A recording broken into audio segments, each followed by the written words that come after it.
produces hormones.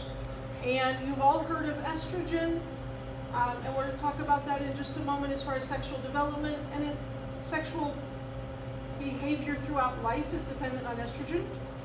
Ladies, without progesterone, your body would never prepare itself for pregnancy. And I know at this point you're thinking it'd be really good to not have to worry about that, but your body has to prepare itself, and your body is getting ready for that at some point in the future, and obviously it's not ready for that yet. Second one, it stores ova. Ladies, technically your body is capable of giving birth to 57 children in your lifetime. Anybody think that's a little extreme? Yeah. Okay. There are cases, and we hear stories all the time about the lady on TV, the Duggart lady, was it 19 and counting or whatever? She got to a point, she had 15, 16, whatever. She got to a point where the next baby was born with cerebral palsy with some serious issues. The next baby was born stillborn. Her body said, stop it. Okay? There comes a point where her body just said, okay, that's enough.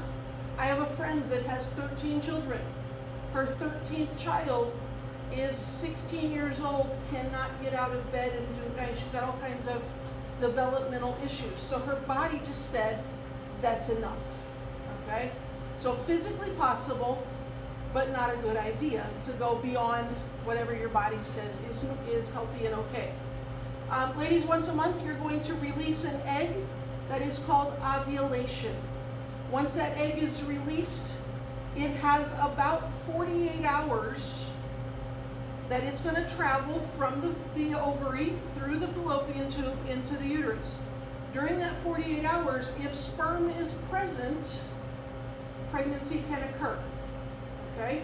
So technically, ladies, you could conceive a child 2 days after you had sex. Okay? If that egg is there, sperm can live in the system for about 48 hours, give or take a little bit. So if they're there at any point overlapping, then pregnancy could occur. Girls, you start ovulating a few months after you've started through puberty. And gentlemen, I don't know if you know this part or not, it is not abnormal for a girl to have a period 1 month and not have another one for 4 or 5 months.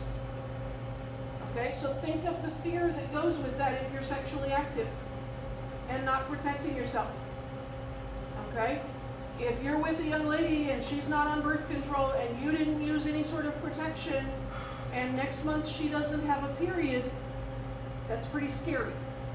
Okay? For a teenager in puberty, the short cycles or the odd cycles is very normal.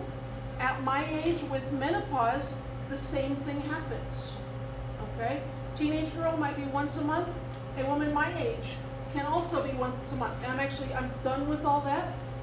But as a woman gets older, that is a process that happens there as well. Okay? I'm seeing phones. I appreciate it if you put those down, please. All right, same with the female parts. I'm going to put them up there. And, oh, let me tell you this one. What do you think the youngest girl ever to give birth? What do you think? How old? Oh, no. We've had 2 9-year-olds in Elkhart have babies. Yup. Wait till you hear this. Like 30. This young lady's name is Lena, and she was 5 when she gave birth to her first child. Excuse me. She had a condition that caused her to start puberty at 3. Ladies, imagine starting periods at 3. Okay? It's hard enough at 13, let alone 3. The oldest known to give birth was in her 70s. Now, the sad part of this one, this couple, shortly after the baby was born, they died not too long after that. Okay? Because their bodies just weren't prepared for that. This lady is known to be the oldest to have given birth to multiples, and she had triplets at 66. Can't imagine. No. Okay, girl parts. Go ahead and jot them down. Paraphrase, please. Don't write full sentences.